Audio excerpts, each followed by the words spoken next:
자, 우리 출애굽기 6장 14절에서 27절 말씀을 함께 읽도록 할 텐데 제가 한 절, 여러분이 한 절, 마지막은 함께 봉독하도록 하겠습니다. 저부터 읽겠습니다. 그들의 조상을 따라 집의 어른은 이러하니라. 이스라엘의 장자 르우벤의 아들은 하녹과 발루와 헤스론과 갈미니, 이들은 르우벤의 족장이요.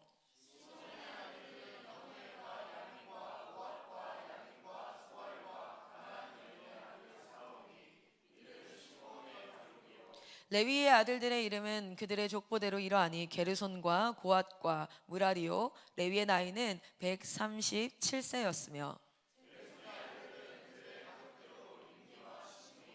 고아의 아들들은 아므람과 이스알과 헤브론과 우시엘이요. 고앗의 나이는 133세였으며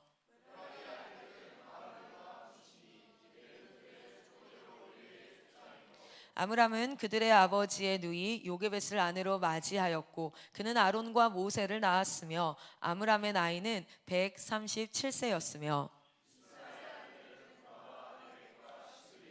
우시엘의 아들들은 미사엘과 엘사반과 시드리요.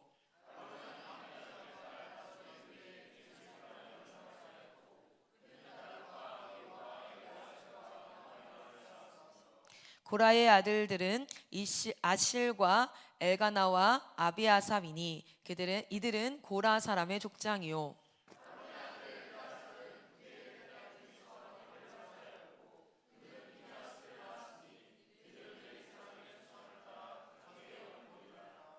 이스라엘 자손을 그들의 군대대로 애굽 땅에서 인도하라 하신 여호와의 명령을 받은 자는 이 아론과 모세요.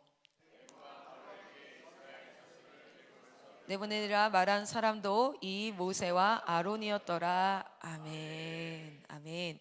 우리가 지난 시간 여러분 어제 우리가 그저께 말씀을 보았을 때는 하나님 앞에 찾아갔던, 그러니까 어려움이 찾아왔을 때 하나님께서 명령을 하셨고, 그래서 그 하나님의 사역을 감당하느라 어려움이 찾아왔을 때 누구에게 찾아갔는가라는 것이 큰 이야기의 중심 주제였습니다.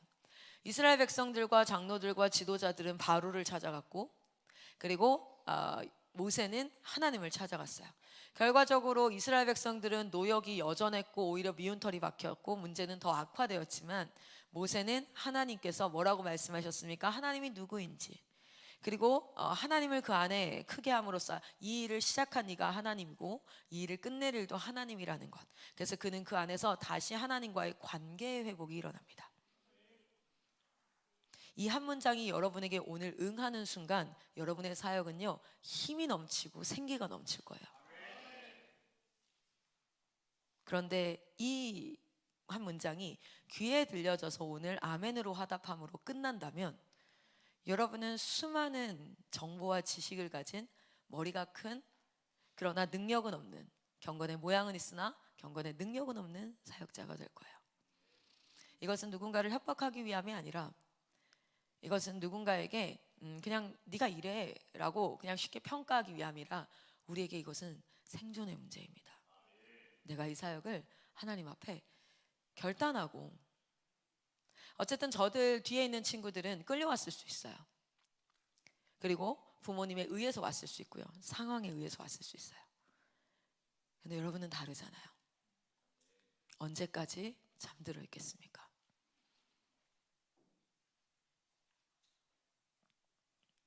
그렇게 모세가 어려움 가운데서 이제 갑자기 성경은 무엇을 제시하냐면 6장 14절부터 27절까지 족보를 제시합니다. 그런데 모세는 어떤 어려움을 가지고 있었을까요? 지금 모세는 어떤 어려움을 가지고 있었을까요?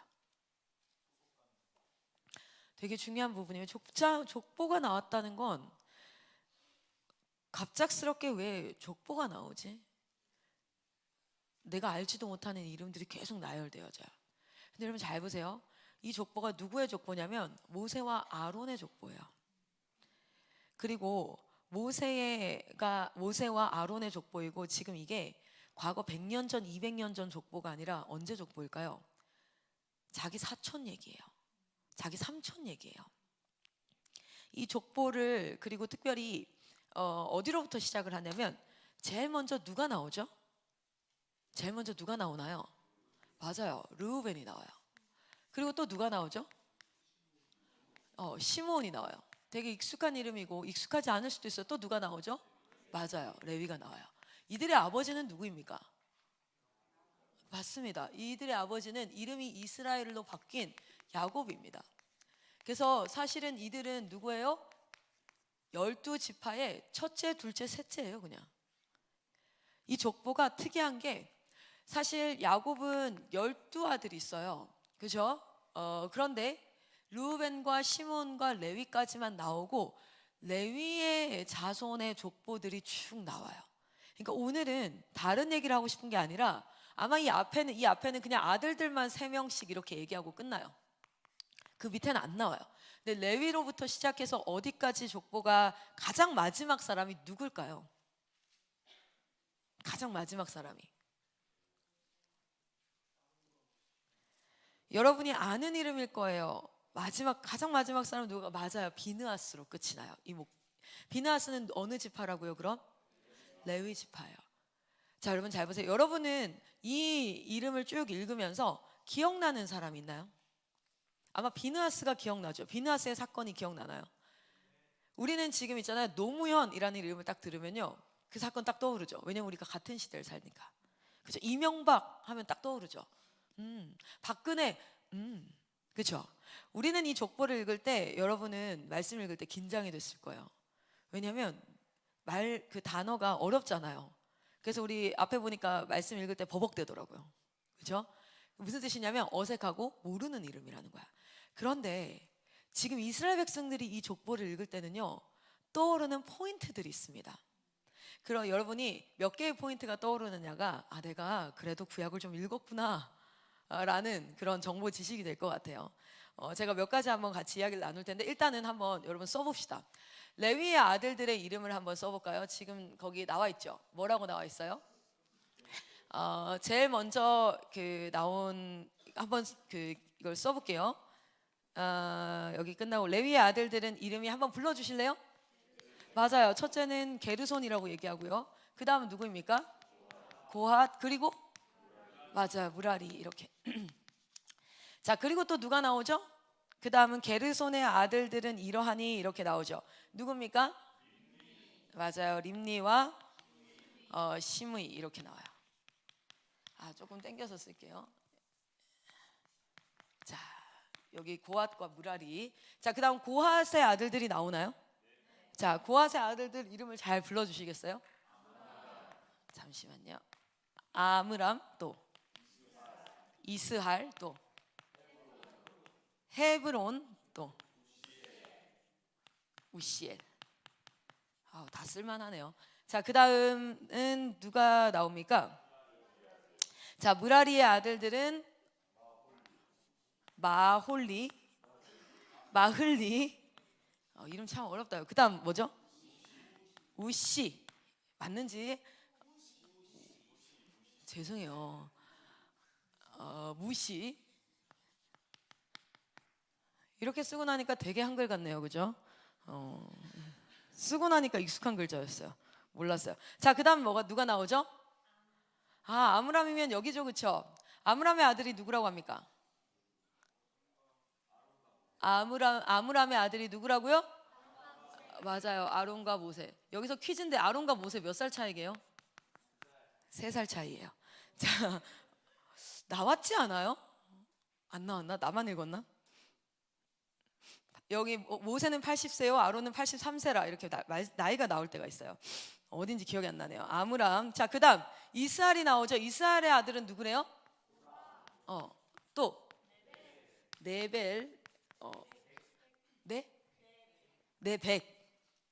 200인가요? 오케이. 자, 그리고 또 누구라고요? 시그리. 왜 저걸 다 쓰고 있나 싶을 거예요. 그죠? 시그리. 좀 더 넓게 썼어야 되는데 나름 분배한다고 생각을 했는데. 자, 그 다음 근데 중요한 건 다 썼으니까. 자, 그 다음 또 누구죠? 우시엘의 아들들은 누구라고요? 이사엘, 미사엘, 또 엘사, 반, 시드리. 또 없어요? 자, 그 다음은 누가 나오나요? 자, 아론의 아들들이 누구라고 나오죠? 나답, 그리고 아비후, 엘르아살, 이다말. 또 누가 나오나요? 자, 고라의 아들들은 누가 나오나요? 앗실, 또 엘가나, 아비아삽. 오케이. 자, 그리고 마지막 그 다음 뭐죠? 제 엘르아살은 누구의 아들이죠? 아론의 아들인데 아론의 아들이 누구를 낳았다고요? 비느하스. 여기랑 여기랑 같은 데라서 조금 더 이렇게 쭉 내려서 비느하스. 그래서 비느하스의 할아버지가 아론이고, 그죠? 자, 오늘 나온 그 르우벤과 여기는 쓰지 않았어요. 자, 여기서 여러분이 이름을 들었을 때 그래도 좀 기억나는 이름 한번 체크해 볼게요. 내가 성경에서 이 사람 스토리는 알아. 뭐가 있어요? 누구요? 게르손은 뭐가 있지? 게르손은 무슨 얘기가 있을까요? 그러니까 생각나는 스토리가 있는 이름들이 있어요. 나답과 아비후. 그쵸? 여기는 진짜 좀 생각이 나야 돼요. 참 안타까운 자들이에요. 그죠? 나답과 아비후. 또 비느하스도 진짜 유명하죠. 이거는 질투하는 하나님과 마음을 같이 했던 자. 그래서 하나님과 마음을 같이 해서 하나님의 평화의 약속을 받아버렸어요. 또 엘르아살은 어떤 게 생각나요? 대제사장. 그쵸? 나답과 아비후가 이제 형아들이 그 다른 불을 들여가지고 다 뒤졌어요. 진짜 그냥 그 자리에서 즉사하셨어요. 그래서 어떻게 돼요? 엘르아살이 대제사장이 돼요. 또 누가 있을까요? 네, 아론과 모세는 그냥 좀 지나갈까요? 네, 지금 계속 그분들이 나오고 계시니까 또 누가 있을까요? 고라, 그렇죠? 정말 대표적인, 이건 정말 산채로 땅이 갈라져서 집어삼킴을 당하고 그들과 함께했던 자들이 불에 다 타서 죽었죠. 그래서 하나님이 가장 어쩌면 좀 처참하게 이건 진짜 아니야, 너 선 넘었어 라고 성경에 나오는 몇 가지 스토리 중에 하나가 뭐예요? 고라 이야기가 있죠. 또 혹시 여러분 있어요? 엘가나? 엘가나가 어디죠 근데? 고라의 엘가나? 엘가나는 어떤 스토리가 있을까요? 또 그렇게 갈 수도 있어요. 맞아요. 와, 그렇습니다. 그럼 아므라멘도 되게 중요할 것 같은데. 모세의 아버지. 자, 그다음 또 여러분 여기 지금 몇 가지 찝었죠. 사실 다 스토리가 있을 거예요. 그런데 각자는 인생은 다 소중하니까. 각자 인생은 다 소중하고 각자 인생은 다 스토리가 있어요. 그런데 성경에서요, 특별히 그 사람의 스토리를 기록해 놓은 사람들이 있어요. 그 사람들을 조금 찝어서 이렇게 봤어요. 그 중에 한번 우리가 보도록 할 텐데, 이스라엘 백성들에게 게르손과 고핫과 무라리는요, 어떤 자들이라면, 어떤 자들을 대표하는 말이냐면 충성된 자들.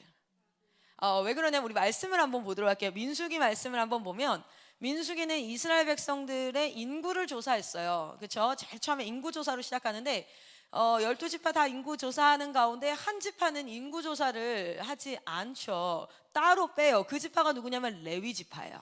레위 지파는 나머지 지파는 모두 다 18살 이후에 싸울 수 있는 자들로 인구 조사를 하지만 레위 지파는 몇 살 이상을 다 인구에 포함시킬까요? 레위 지파는 1살. 1살 이후에 태어나서 존재하는 그때부터 인구로 다 셉니다. 근데 이들은 전쟁터에 나가는 자가 아니에요.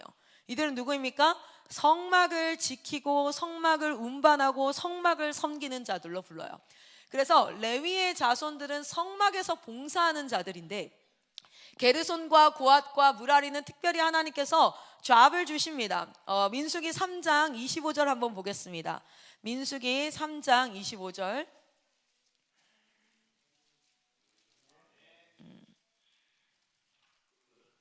우리 같이 한번 읽겠습니다. 민수기 3장 25절 시작.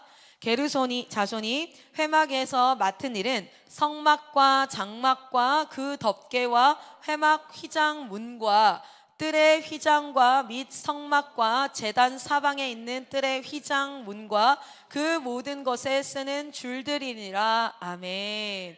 여러분 우리 구름 기둥과 불 기둥이 그 언약궤 위에 임한 구름 기둥과 불 기둥이 떠오르면 다 뭐 해야 됩니까? 캠프 쳤던 천막을 다 이제 그 해체를 해서 들고 이동을 시작해야 될 때 성막은 누가 이동하냐면 먼저는 성막의 천과 커튼 같은 이 모든 것들을 누가 게르손 자손이 그 40년간을 풀었다 쳤다 풀었다 쳤다 풀었다 쳤다 이것을 성실하게 성막 맡은 자로 임명을 받고 그리고 그것을 행해요. 이들은 자신의 것을 이렇게 하는 게 아니라 온전히 성막을 담당한 자들로 부름을 받습니다. 자, 그리고 고앗은 우리 31절 한번 보도록 하겠습니다. 29절에 보면 고앗의 자손의 종족들은 성막 남쪽에 지문을 칠 것이요 이렇게 되어 있으면서 그의 아들들의 이름이 그렇게 하면서 뭐합니까? 31절 같이 한번 읽겠습니다. 시작. 그들이 맡은 것은 증거궤와 상과 등잔대와 제단들과 성소에서 봉사하는 데 쓰는 기구들과 휘장과 그것에 쓰는 모든 것이며. 아멘. 성막의 기구들을 맡았어요. 성막의 기구들, 성막과 천과 커튼 안에 들어있는 성막 기구들을 다 세마포로 싸서 직접 만지면 안 됩니다. 손이 닿지 않도록 다 세마포에 싸서 그것을 들고 광야를 내내 40년간 옮기며 성막 맡은 자로 부름받았어요. 자, 그리고 무라리 우리 33절부터 무라리 종족에 대해서 이야기를 하는데 그 밑에 한번 보면은 36절부터 7절까지 한번 읽겠습니다. 3장 36절에서 7절 시작. 무라리 자손이 맡은 것은 성막의 널판과 그 띠와 그 기둥과 그 받침과 그 모든 기구와 그것에 쓰는 모든 것이며 뜰 사방 기둥과 그 받침과 그 말뚝과 그 줄들이니라. 아멘. 성막의 뼈대, 틀, 가로대, 받침대 이 모든 것들을 옮기는 것. 여러분 잘 보십시오. 우리는 모세의 행보가 중요하고요. 하나님의 일들이 일어날 때 그 스포트라이트 받는 최종 탑리더에 주목하지만 여러분 이 일들이 이루어지기 위해서는 보이지 않는 곳에서 40년간을 내내 아무도 그 일을 하고 있음을 모를 만큼 계속해서 반복하며 섬기고 헌신하는 자들이 있어요. 그래서 이스라엘 백성들에게 이 세 사람의 이름은 무엇을 나타내냐면 충성된 자, 이름도 없이 빛도 없이 하나님의 일들을 감당하는 자. 그래서 그 이름만으로도 신뢰와 그 이름만으로도 그 충성됨이 충분히 증명되는 자들로 기억이 되어져요. 그러면은 이거는 이들의 이름을 들었을 때 여러분들도 누군가의 이름을 들었을 때 그런 게 있어요. 좋은 이미지가 떠오르는 사람이 있고 그 사람은 닮지 말아야지. 그 사람 왜 그런지 모르겠어. 왜냐면 이름을 들으면 떠오르는 이미지라는 게 있거든요. 이들은 포지티브 할까 네거티브 할까요? 포지티브한 이미지가 떠올랐을 것 같아요. 그렇죠? 자, 그래서 이렇게 이들로부터 그런데 사실 이 이야기가 시작된 것은 그 다음 쭉 이렇게 내려가다 보면은 누구의 이름이 나오냐면 나답과 아비후의 이름이 나옵니다. 그렇죠? 자, 우리 나답과 아비후 하면은 레위기 10장 말씀을 보면은 이들의 이야기가 나와요. 아론의 첫째 아들, 둘째 아들이기 때문에 아론이 대제사장이고 아론이 지금 뭐합니까? 이 일들을 감당하여서 가는데 그 아론에게 아들들도 그러면 성막 맡은 자로 제사장의 역할을 감당한단 말이에요. 자, 그런데 우리 레위기 10장 1절 가보겠습니다. 레위기 10장 1절. 9장에 뭐라고 나오냐면 이렇게 나와요. 아론이 첫 제사를 드리다 이렇게 나와요. 여러분이 아론이 첫 제사를 드릴 때 보세요. 제사를 드릴 때 어떻게 했냐면 흠없는 어린 양을 이게 송아지로 예배를 드려요. 그 송아지를 가지고 와서 뭐 합니까? 다 이제 그 각 뜨고 뭐 하고 다 하고 나서 이걸 뭐 해야 되냐면 불살라야 돼요. 이걸 불살라야 돼. 그런데 보세요. 이 불은 처음 드려졌던 예배가 우리가 성소의 그 모습을 보면 우리가 이제 이 예배가 드려져서 이 예배를 통해서 하나님을 만나는 거예요. 어디까지? 지성소까지 들어가는 거예요. 그러면 여기 들어와서 물두멍에서 손을 씻고 번제단, 여기 제단에서 뭐 합니까?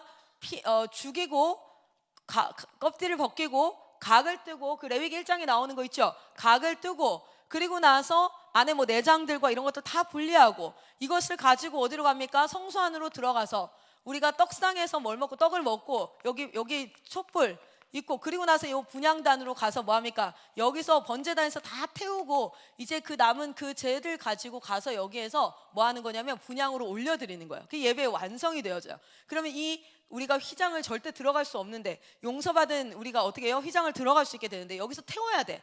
번제단에서 태워야 되는데, 그 첫 제사 때 불은 어디서 났을까요?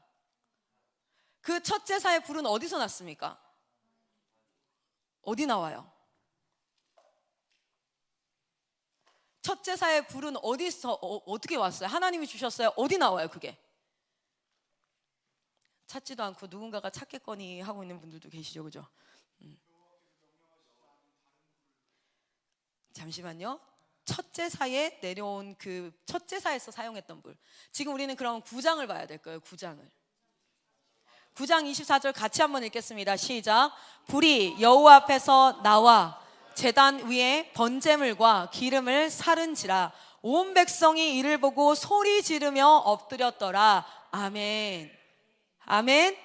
여러분, 우리가 하나님 앞에 처음으로 하나님이 명하신 법대로 제사를 드렸던, 그 하나님이 명하신 법대로 제사를 드렸던 그 제사의 첫 불은 어디로부터 내려왔냐면, 인간이 불쏘시개를 가지고 열심히 그어서 나온 불이 아니라 하나님이 주신 불이었어요. 할렐루야. 그리고 실제 6장에 보면 제사장에 뭐가 있습니까? 의무와 직무가 있습니다. 그런데 그 제사장의 직무 중에 뭐가 있을까요? 불을 꺼뜨리지 말라라는 직무가 있어요.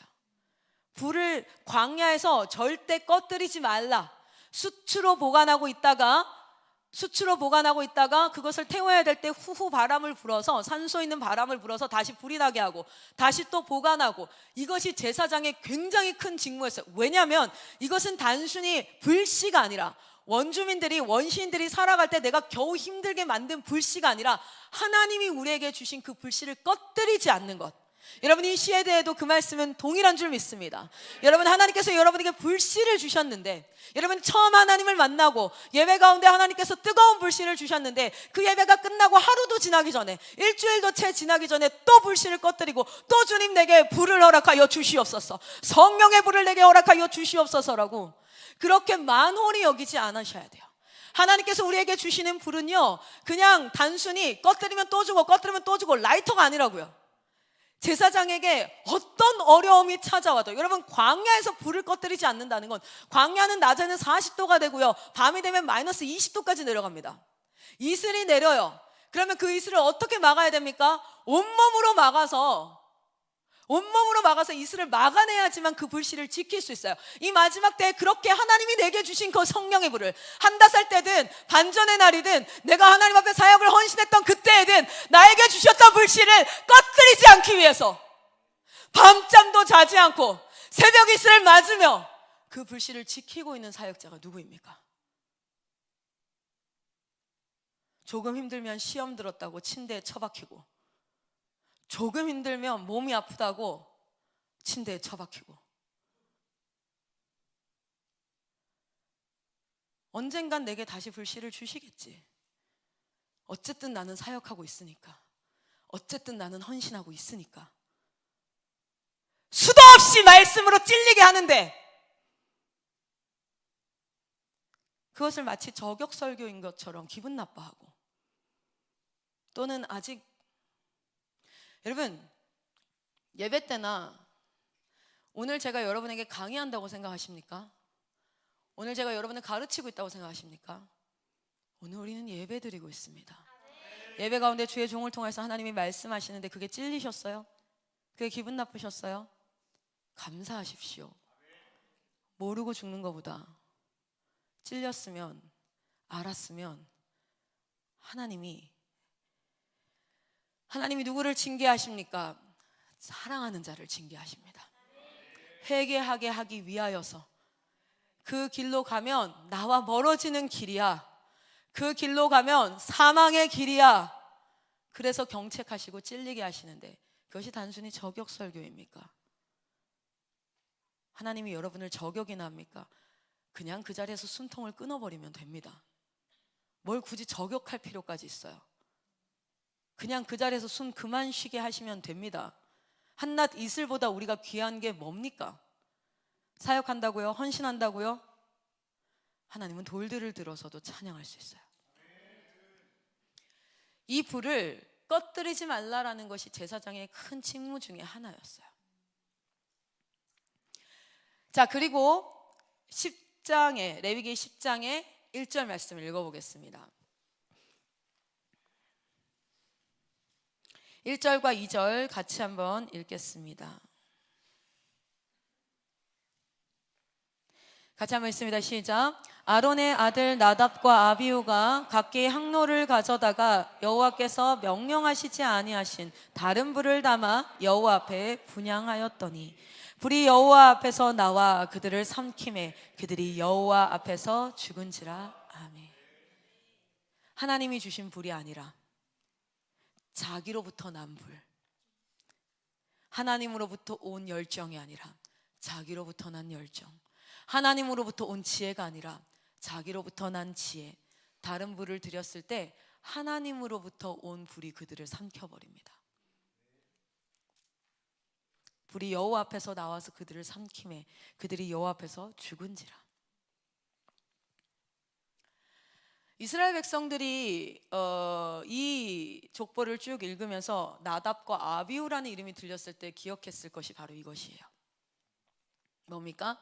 하나님으로부터 나지 않은 것으로 하나님께 예배드리고 사역하고 제사드렸던 하나님의 일을 감당했던 자들은 그 자리에서 죽었습니다. 자, 그리고 우리 또 이름이 하나 나오죠. 되게 유명한 이름 중에 하나가 고라입니다. 고라는 민수기 16장으로 가보면 나오는 말씀이 있어요. 자, 우리 고라는 근데요 성경 곳곳에 나와요. 고라의 자손의 시라고 보셨습니까? 시편 기도를 하다 보면 고라의 자손의 시가 나와요. 제가 그래서 굳이 왜 고라의 자손이라고 이렇게 꼭 명명했을까? 왜냐하면 고라는 고핫의 자손이기도 하고요 레위의 자손이기도 하잖아요. 그러면 이렇게 표현할 수 있어요. 고핫의 자손. 왜냐하면 고라는 약간 불명예스러운 이름이거든요.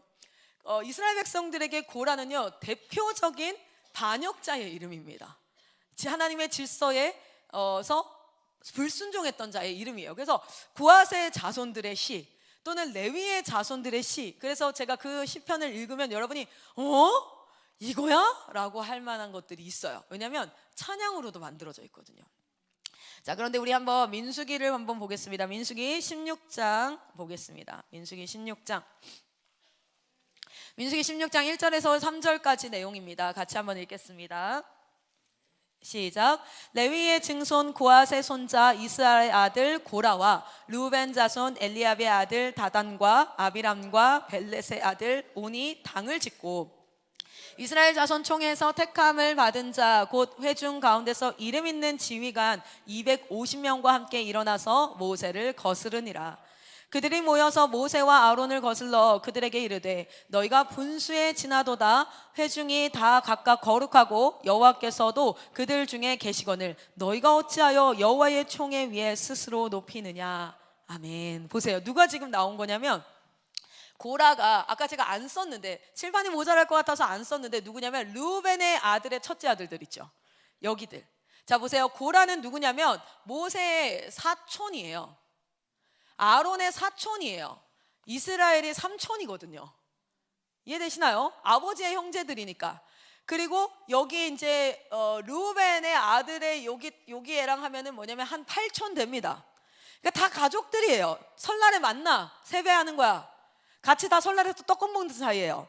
근데 잘 보세요. 하나님이 누구를 택했다고 얘기하냐면 모세를 택해요. 그리고 지금 계속 우리가 떨기나무 3장부터 지금까지 계속 뭐예요? 모세를 통해서 일하는 거예요.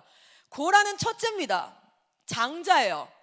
아론이면 모르겠는데 왜 얘들을 택해서 움직이는지, 차라리 르우벤의 장자들이면 모르겠는데 게르손의 여기 시몬의 장자면 모르겠는데 왜 얘네들을 택해서 일하는 거지? 여러분, 고라는요 모세의 권위를 인정하지 못했어요.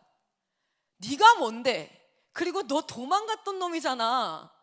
너 우리 민족들이 개고생하면서 노예 생활할 때 우리가 지도자로서 우리 민족들을 단돌이 하면서 이렇게 할 때 너 뭐 했어? 너 왕궁에서 뭐 했지?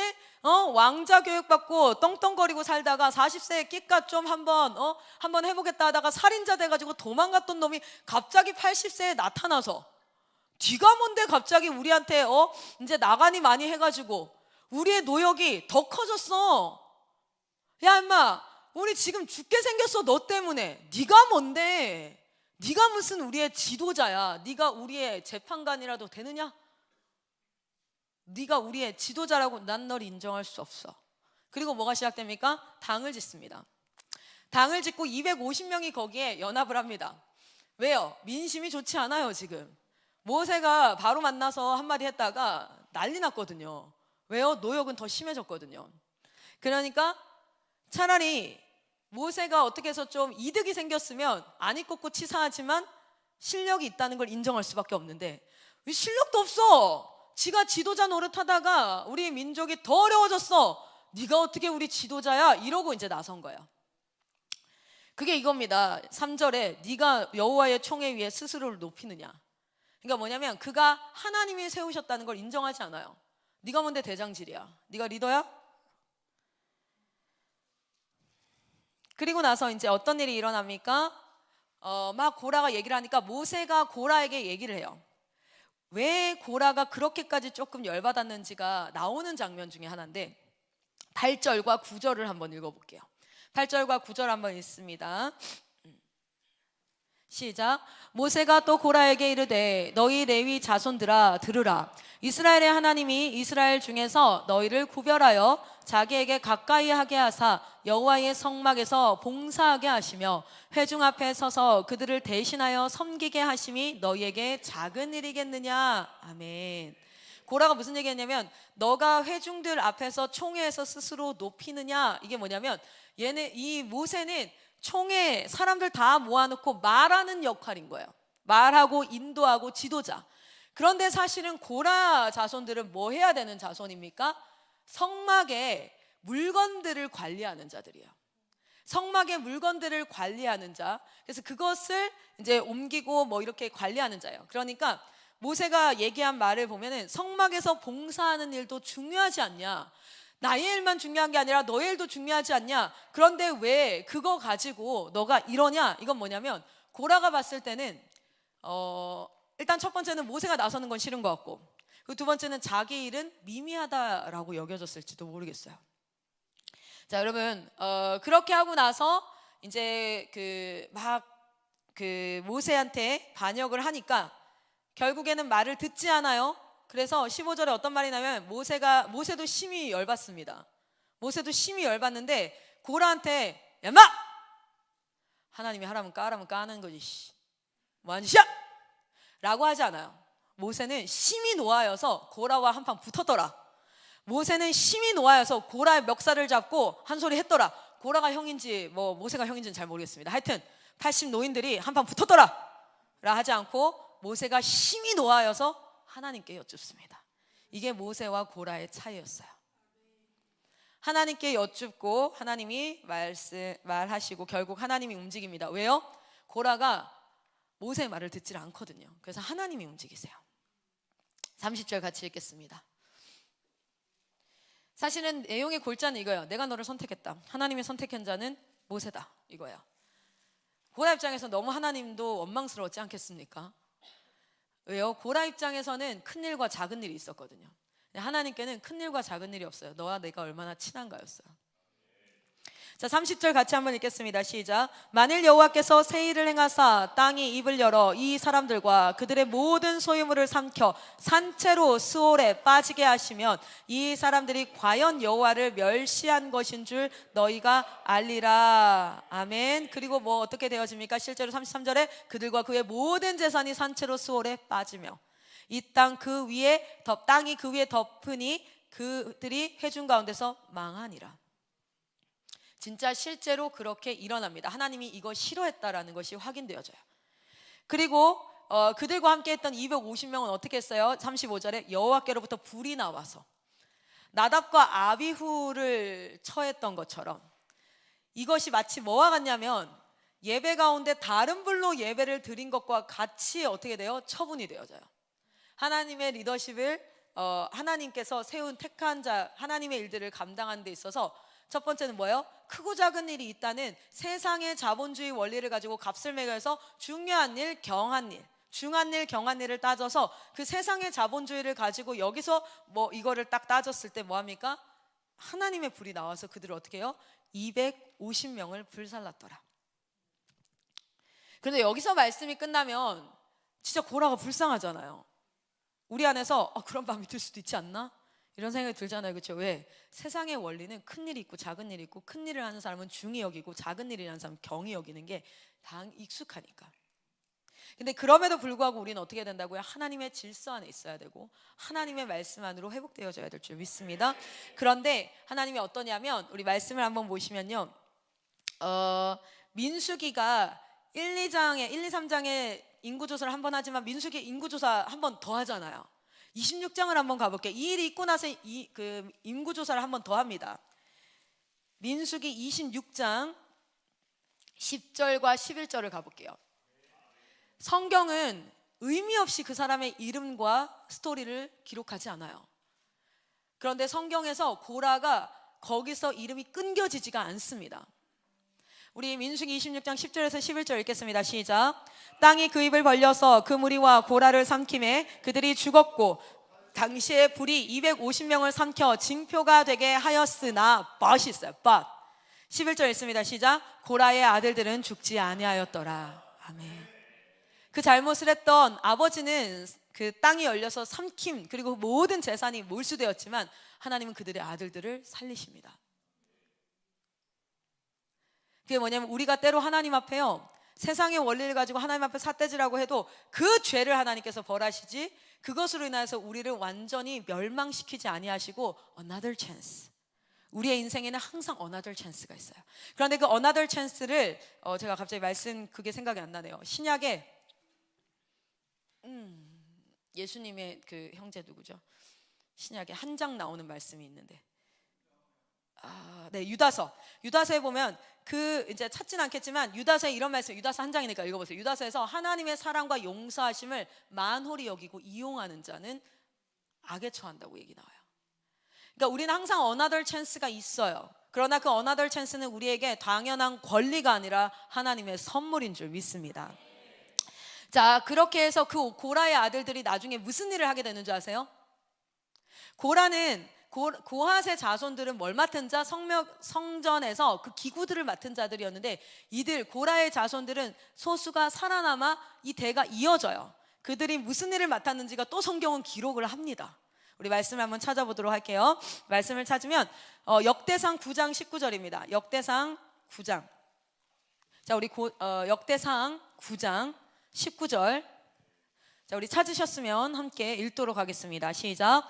고라의 증손 에비아삽의 손자 고레의 아들 살룸과 그의 종족 형제 곧 고라의 자손이 수종드는 일을 맡아 성막 문들을 지켰으니 그들의 조상들도 여호와의 진영을 맡고 출입문을 지켰으며. 아멘. 고라의 자손들은요, 나머지 형제들이 성막의 기구들을 맡았는데 더 세상이 말하는 작은 일 같은 뭐예요? 문지기가 돼요. 문지기가. 그런데 여러분, 여기서 반전이 뭐냐면, 고라는 반역했지만 그들의 자녀들은요, 모세가 얘기했어요. 야, 회중들 앞에서 얘기하는 거랑 너가 지금 하고 있는 그 성막의 물건을 지키는 거, 그거 다 하나님 앞에 귀한 일인 줄 몰라? 넌 그걸 작은 일로 생각해? 근데 진짜 작은 일이라고 생기는 가장 작다고 생각하는 일을 하게 된 거예요. 그런데 그 일을 하면서 그들의 고백이 어떠합니까? 고라 자손의 시가 되게 많거든요. 그런데요, 그 시 중에 하나만 오늘 한번 찾아보겠습니다. 시편 84편 10절입니다.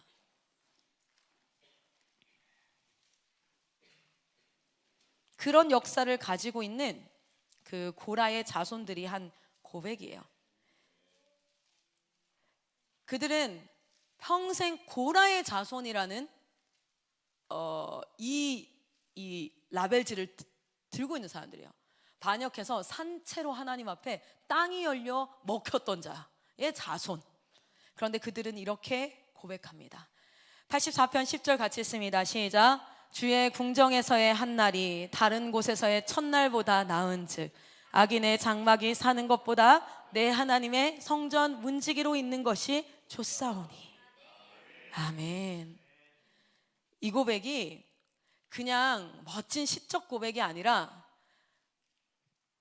우리 조상은 하나님 앞에 하나님의 리더를 반역하고 왜 너만 큰일해 나도 큰일 해야지 라고 했던 그런 자였지만, 그러나 하나님께서는 그의 자손들을 죽이지 아니하시고 그들에게 끝까지 은혜를 베푸시고, 그들이 맡은 잡을 맡았을 때 그들이 평생 쓴물을 마시며 이것 봐 우리는 문지기밖에 안 돼, 그리고 원한을 품고 그 마음에 상처를 가지고 우리는 문지기인데, 모세의 자손들은 아론의 자손들을 하며 평생 비교에 쌓여서 산 게 아니라 그 가문은요 하나님 앞에 진짜 아름다운 고백을 합니다. 하나님, 주의 궁정에서 하루 사는 것이 내가 악인의 주의 궁정에서의 한 날이 다른 곳에서의 첫날보다 낫습니다. 악인의 장막에서 사는 것보다 내가 하나님의 성전에 문지기로 있는 것이 좋습니다. 우리는 이거를 아까 처음에 6시 10분에 와서 찬양하고 사도신경하고 읽었을 때 그렇구나 했는데, 한번 여러분 다시 읽어보세요. 한 사람 한 사람의 이야기가 그 안에 있어요. 자, 마지막입니다. 마지막으로 보면 비느하스죠. 비느하스의 이야기는 우리가 봤던 민수기 26장 그 인구조사 직전에 25장에 있어요. 그런데 여러분, 여기는 이제 시간이 별로 없어서 빠르게 가야 될 것 같은데, 여러분 25장이 시작되지만 사실 여러분 제가 설교했던 거 기억나세요? 민수기 한번 쭉 했을 때 22장부터 24장까지인가요? 여기에 되게 유명한 얘기가 나와요. 발람과 발락 이야기. 이스라엘 백성들이 여기 진을 치고 있는데, 이스라엘 백성들이 진을 쳤다는 건 무슨 뜻이냐면, 이스라엘 백성들은 이 애굽에서 나와서 이제 자기의 약속하신 땅으로 가면서 전쟁을 해서 상대를 다 이겨나가는 이야기예요. 그렇죠? 이스라엘이 여기 진쳤다는 건 그 가까이에 있는 나라와 이제 뭐 하겠다? 싸우겠다라는 뜻이에요. 그래서 내가 너희를 쫓아내겠다 이런 뜻이에요. 전쟁이 시작된다라는 걸 의미해요. 진을 딱 쳤어요. 그랬더니 이 원래 있던 나라에서 뭘 합니까? 그 예언자를 불러다가 뭘 하게 시키죠?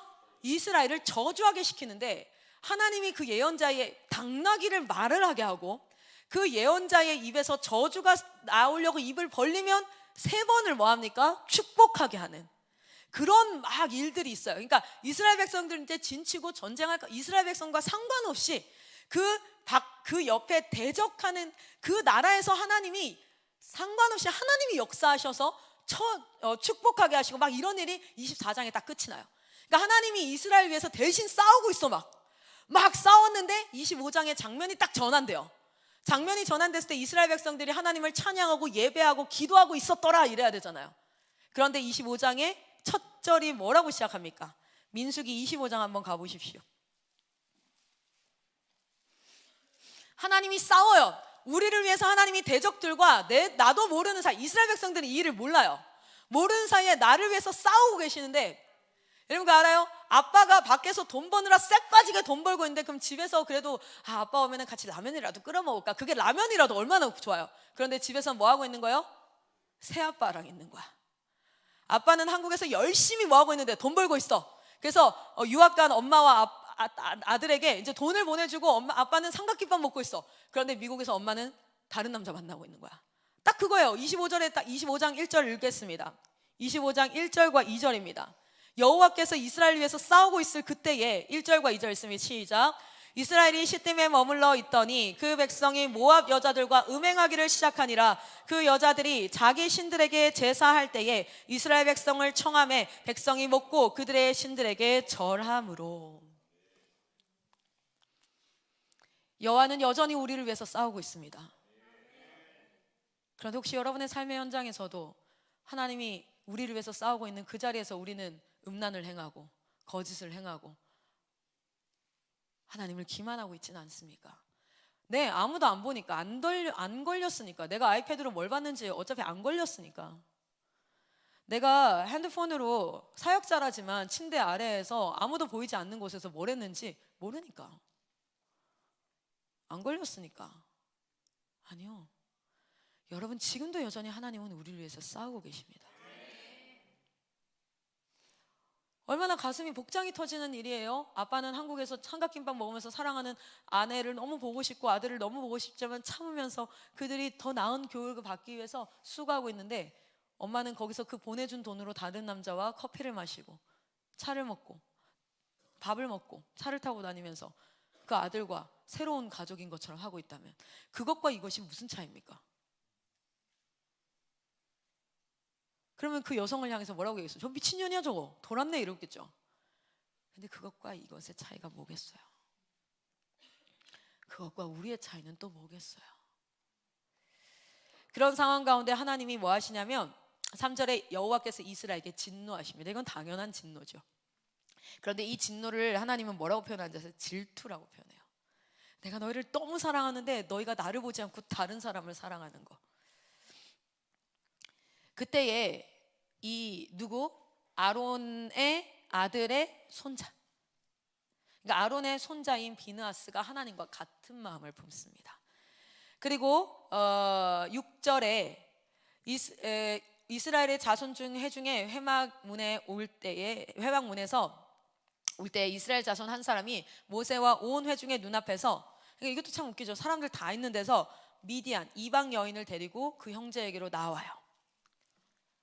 그때 뭐합니까? 비느하스가 그걸 딱 보고 일어나서 손에 창을 들고 이스라엘 남자를 따라 들어가서 이스라엘 그 남자와 그 여자의 배를 꿰뚫어서 함께 한 창에서 죽여버립니다. 그 둘이 안고 있었나 봐요. 그렇죠? 그러니까 한 큐에 찔러서 죽입니다. 그런데 그것을 너 어떻게 사람을 죽일 수 있니 하지 않습니다. 하나님 뭐 하셔요? 그때에 연병이 그치고, 그때에 하나님이 이렇게 얘기합니다. 내 질투심을, 비느하스가 내 질투심으로 질투하였다. 그러니까 나와 같은 마음을 품었다. 여러분 안에 거룩한 분노가 있기를 소망합니다. 그렇다고 한창에 사람을 꽤 죽이라는 게 아니라, 여러분 안에, 여러분 자신 안에 도사리고 있는 이 죄에 대한 거룩한 분노, 먼저는 남을 볼 게 아니라, 공동체를 볼 게 아니라 내 안에 도사리고 있는 이것을 향해서 하나님과 같은 마음으로 미워할 수 있는 마음이 회복되어지기를 간절히 소망합니다. 어리석은 자여 눈을 뜨십시오. 나에게는 관대하지요. 내가 하나님 앞에 불순종하고 2개월을 있고 말씀이 계속 찔렸다는 것은, 내가 지금 삶에서 하나님 앞에 관계가 불편하고 뭐 불편하다는 것은 신호를 보내고 있는 거야. 그런데 그것에 있어서 나에게는 그토록 관대합니다. 그러나 여러분, 질투하시는 하나님의 마음이 여러분에게도 임하기를 소망합니다. 그리고 공동체를 향하여서 내가 속한 공동체 안에 하나님이 기뻐하지 않는 것이 거하는 것을 그토록 경멸할 수 있을 만큼의 그러한 여러분 거룩한 분노가 회복되어지기를 소망합니다. 그리고 하나님이 말합니다. 내가 그에게 평화의 언약을 주리라. 그리고 뭐예요? 하나님이 이스라엘 자손을 속죄하고 그 연병이 그치고 뭐 이런 일들이 있습니다. 자, 봅시다. 우리 다시 한번 보면요, 오늘 족보가 쭉 나와요. 지금 이들은 어떤 상황이냐면, 아론과 모세는요, 야 니네가 리더야, 리더십에 대한 도전과 사람들이 따르질 않습니다. 모세가 계속해서 말하는 게 그냥 몇 마디 힘들어요 이게 아니라요, 말 안 들어요. 제가 말하면 죽일 듯이 쳐다봐요. 제가 말하면 다 쌩까요. 지네끼리 250, 여러분 250명은 숫자적으로도 이 인원보다 다 많아요. 이 인원보다도 많다고요. 이거의 2배가 자기에게 뭐라고 얘기하냐면, 지가 무슨 지도자라고, 니 때문에 지금 우리 어떻게 된 줄 알아? 이런 상황인 거예요. 그 고통의 무게가 어마어마한 거죠. 그런 상황에서 하나님은 족보를 쭉 얘기하십니다. 그리고 나서 우리 오늘 말씀 본문으로 갑시다. 출애굽기 6장입니다. 그래서 어쩌면 의도적으로 하나님은 아론의 자손 비느하스가 나의 마음에 합하였고, 지금 아론의 이거를 이렇게 뭐 하고 계세요? 지금 하나님께서 내가 이들을 선택했다는 것을 그들에게 명하고 계시는데, 보세요. 이 비느하스가 25절에 나와요. 출애굽기 6장 25절에 비느하스 얘기 딱 나오고 나면 26절에 내가 이 족보 왜 얘기했냐면 이게 나와요. 26절 같이 읽겠습니다. 시작. 이스라엘 자손을 그들의 군대대로 애굽 땅에서 인도하라 하신 여호와의 명령을 받은 자는 이 아론과 모세요. 아멘. 하나님이 얘기하시려고 족보를 쭉 얘기합니다. 족보를 쭉 얘기하고 나서 내가 선택한 자는 아론과 모세야. 그런데 그 이야기 속에요, 누구도 나오냐면 게르손과 고앗과 무라리도 나오고요, 고라도 나오고요, 나답과 아비후도 나와요. 충성된 자들의 이야기도 나오고요, 하나님 앞에 질서 앞에서 불순종했지만 그들의 자녀들은 또 작은 일을 하면서도 하나님과 너무너무 어떻게 주의 궁정에서의 한 날이 너무너무 좋습니다. 나는 그 작은 일, 문지기 일이 좋습니다. 나는 내가 무슨 일을, 내가 사람들 앞에 얼마나 중요한 사람인가가 아니라 하나님 곁에 있는 것이 나에게는 가장 큰 복입니다. 고라 자손의 시를 한번 읽어보세요. 하나님을 향한 사랑이 굉장히 응축되어져서 기록되어져 있어요. 그리고 자신의 죄를, 실제 44편도 제가 한번 42편도 여러분과 얘기 한번 하고 싶었는데, 그들의 처지가 어땠냐면 이래요. 내 뼈를 찌르는 칼같이 내 대적이 나에게 말하기를 네 하나님이 어디 있냐 이래요. 하나님 이래.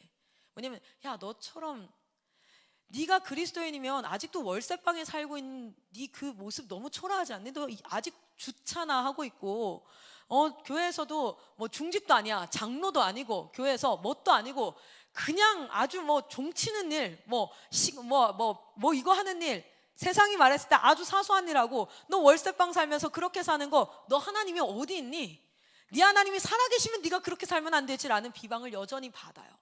고라 자손은요, 이스라엘 백성들 가운데 굉장히 작은, 멸시받는. 그러나 그들의 고백은 어떠합니까? 하나님과의 관계를 노래해요. 그런 이야기들, 다른 불을 드렸던 거, 그리고 하나님과 마음을 같이 했던 자들, 여러 이야기를 하면서 하나님 뭐라고 하냐면, 너가 소중하지 않아서 너를 선택하지 않음이 아니라, 모세와 아론이 소중해서 이걸 선택한 게 아니라 그냥 내가 선택한 게 모세와 아론이면 너는 나를 사랑하고 나를 신뢰하는 믿음으로 무엇이에요? 그냥 그걸 인정하면 되는 거예요. 그건 무엇이야? 하나님을 인정하는 거니까. 저 또한 그런 욕심이 있습니다. 나도 중요한 사람이 되고 싶죠. 그런데 제가 예전에 한 선교사님의 고백을 들었어요. 어떤 사람이 앞에 나가서 막 말을 하고 이렇게 하고 하는데 잘하는 거야. 왜 나는 저렇게 하지 못할까라는 생각을 했다는 거야. 나도 저렇게 하고 싶다. 그래서 많은 마음에 나는 왜 저렇게 못하지라는, 뭐 열등감까지는 아니지만 이런 마음이 들었다는 거예요. 근데 어느 날 하나님께서 이런 마음을 주셨대요. 네가 굳이 하지 않아도 저 사람이 해도 그 일이 되는 것만으로도 기쁘지 않니? 여러분, 우리가 하나님의 주권을 인정하는 것이 무엇인가라는 것을 한번 묵상해 보기를 소망합니다. 내가 어떤 평판을 받는가, 내가 얼마나 중요한 일을 하는가, 내 자존감이, 그리고 내 가치가 얼마나 확인되고 인정되어지는가의 주목이 아니라 하나님의 주권을 인정하는 것이 어떤 것일까? 그렇게 하나님이 26절에 이야기하고, 하나님은 그냥 깔끔하게 얘기하세요. 족보 딱 얘기하고 나서 뭐라고 얘기합니까? 내가 아론과 모세를 선택했어.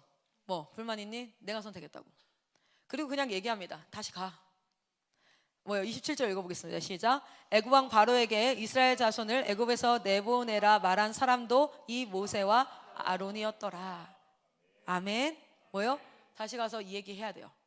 뭐요? 왜냐면 이 얘기를 한 것도 내가 시켰고 내가 하게 했어. 그리고 나중에는 아론도 열받잖아요. 왜요? 계속 아론과 모세거든요, 사실. 근데 계속 모세와 아론이래. 성경에서는요, 계속 모세와 아론이라고 얘기해요.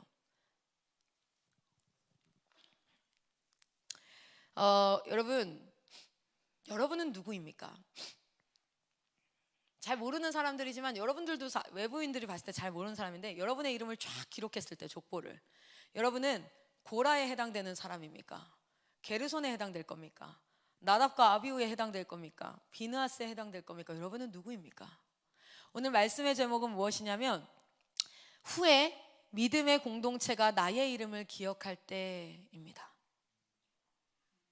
후에 믿음의 공동체가 나의 이름을 기억할 때,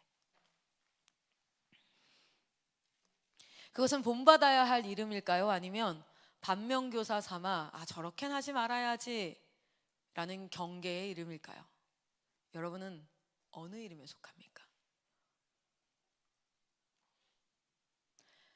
호랑이는 죽어서 가죽을 남기고 사람은 죽어서 이름을 남긴다는데, 여러분의 이름은 어떤 이름입니까? 시편 90편에 보면 이런 말씀이 나와요. 우리의 연수가 70이요 강건하면 80이라. 그 연수의 자랑은 수고와 슬픔뿐이요 신속히 가니 우리가 날아가니라. 성경에 이렇게 나와요. 우리의 세월이 날아간대요. 어느덧 여름이 와요. 지금 어느덧 또 겨울이 올 거고, 그러면 또 1년이 지납니다. 진짜 세월이 날아가요. 세월이 언제 제일 안 가는 줄 아세요? 10대 때 제일 안 가요. 그래서 이런 얘기도 있죠. 10대 때는 세월이 10km로 간다. 20대 때는 세월이 20km로 간다. 40대 때는 몇 킬로? 40km로 간다. 점점 빨라진대요. 그래서 성경이 이렇게 얘기해요. 세월이 날아간다. 사실 순식간에 지나갈 이 세월입니다.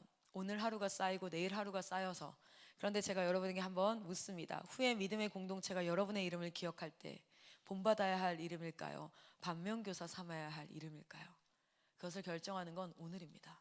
내가 오늘을 어떻게 살아가는가.